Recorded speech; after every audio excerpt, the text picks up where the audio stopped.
السلام علیکم ورحمۃ اللہ وبرکاتہ۔ ناظرین سامعین، آپ دیکھ کر سن رہے ہیں خلیفہ کو بیٹی دینے سے انکار پر 100 کوڑے۔ حضرت سیدنا ابو ودا رحمۃ اللہ تعالی علیہ فرماتے ہیں، میں حضرت سیدنا سعید بن مسیب رحمۃ اللہ تعالی علیہ کی محفل میں باقاعدگی سے حاضر ہوا کرتا تھا۔ پھر چند دن میں حاضر نہ ہو سکا۔ جب دوبارہ آپ رحمۃ اللہ تعالی علیہ کے پاس حاضر ہوا تو آپ رحمۃ اللہ تعالی علیہ نے فرمایا، تم اتنے دن کہاں تھے؟ میں نے کہا، میری زوجہ کا انتقال ہو گیا تھا، بس اسی پریشانی میں چند دن حاضری کی سعادت حاصل نہ ہو سکی۔ یہ سن کر آپ رحمۃ اللہ تعالی علیہ نے فرمایا، تو نے مجھے اطلاع کیوں نہیں دی تاکہ میں بھی جنازے میں شرکت کرتا؟ حضرت سیدنا ابو ودا رحمۃ اللہ تعالی علیہ فرماتے ہیں، اس پر میں خاموش رہا۔ جب میں نے رخصت چاہی تو آپ رحمۃ اللہ تعالی علیہ نے فرمایا، کیا تم دوسری شادی کرنا چاہتے ہو؟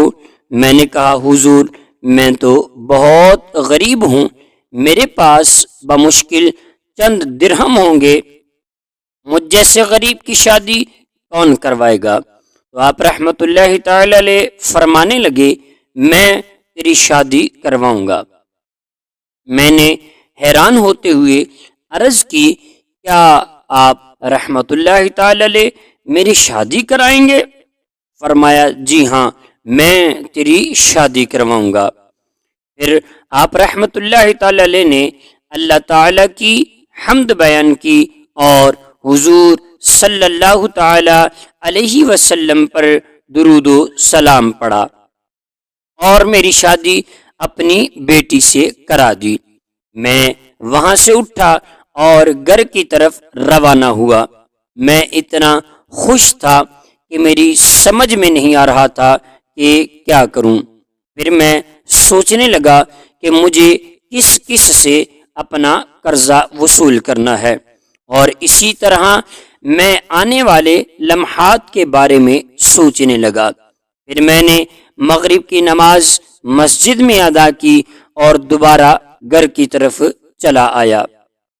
میں گھر میں اکیلا ہی تھا۔ پھر میں نے زیتون کا تیل اور روٹی دسترخوان پر رکھی اور کھانا شروع کیا ہی تھا کہ دروازے پر دستک ہوئی۔ میں نے پوچھا، کون؟ آواز آئی، سعید رحمۃ اللہ تعالی علیہ۔ میں سمجھ گیا کہ ضرور یہ حضرت سیدنا سعید بن مسیب رحمۃ اللہ تعالی علیہ ہی ہوں گے۔ اتنی دیر میں وہ اندر تشریف لے آئے۔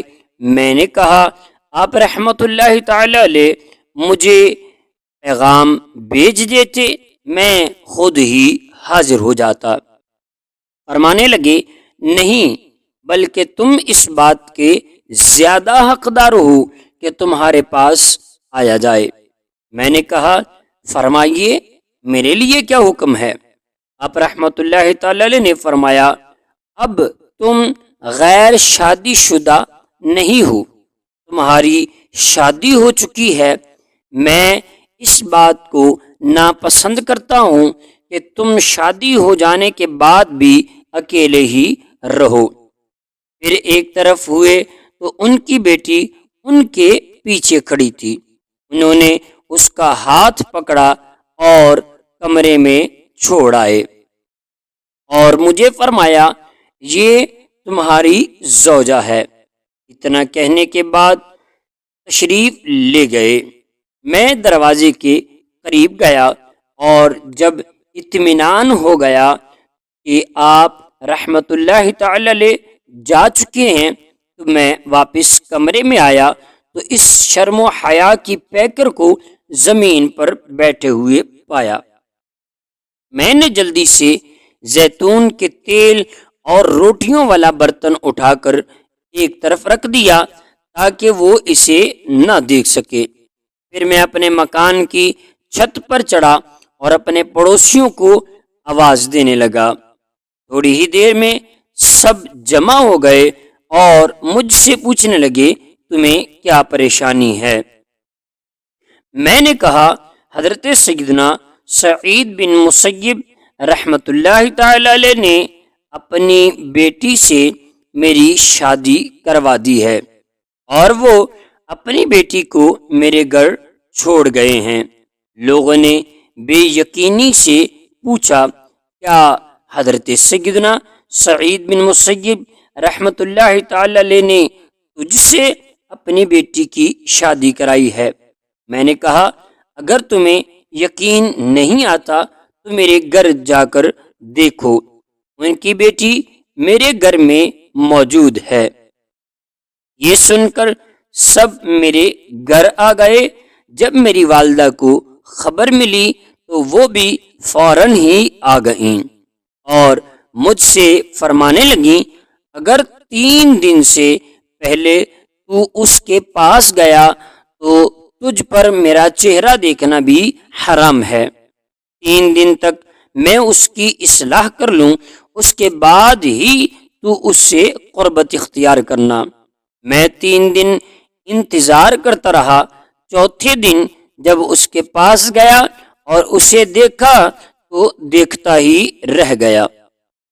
وہ حسن و جمال کا شاہکار تھی، قرآن پاک کی حافظہ، حضور صلی اللہ تعالی علیہ وسلم کی سنتوں کو بہت زیادہ جاننے والی اور شوہر کے حقوق کو بہت زیادہ پہچاننے والی تھی۔ اسی طرح 1 مہینہ گزر گیا، نہ تو حضرت سیدنا سعید بن مسیب رحمۃ اللہ تعالی علیہ میرے پاس آئے اور نہ ہی میں حاضر ہو سکا۔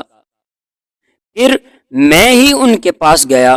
وہ بہت سارے لوگوں کے جھرمٹ میں جلوہ فرما تھے۔ میں نے ان کو سلام کیا، انہوں نے جواب دیا۔ اس کے بعد مجلس کے ختم ہونے تک انہوں نے مجھ سے کوئی بات نہ کی۔ جب سب لوگ جا چکے اور میرے علاوہ کوئی اور نہ بچا تو انہوں نے مجھ سے فرمایا، اس انسان کو کیسا پایا؟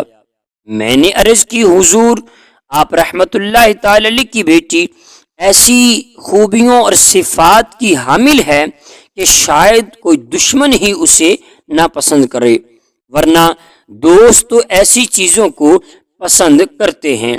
فرمایا، اگر وہ تجھے تنگ کرے تو لاٹھی سے اصلاح کرنا۔ پھر جب میں گھر کی طرف روانہ ہوا تو انہوں نے مجھے 1000 درہم دیے۔ میں انہیں لے کر گھر کی طرف چلا آیا۔ حضرت سیدنا عبداللہ بن سلیمان علیہ رحمت اللہ المنان فرماتے ہیں، حضرت سیدنا سعید بن مسیب رحمت اللہ تعالی علیہ کی اسی بیٹی یعنی صاحبزادی کے لیے خلیفہ عبد الملک بن مروان نے اپنے بیٹے ولید بن عبد الملک کی شادی کا پیغام بھیجا تھا، لیکن حضرت سیدنا سعید بن مسیب رحمت اللہ تعالی علیہ نے انکار کر دیا۔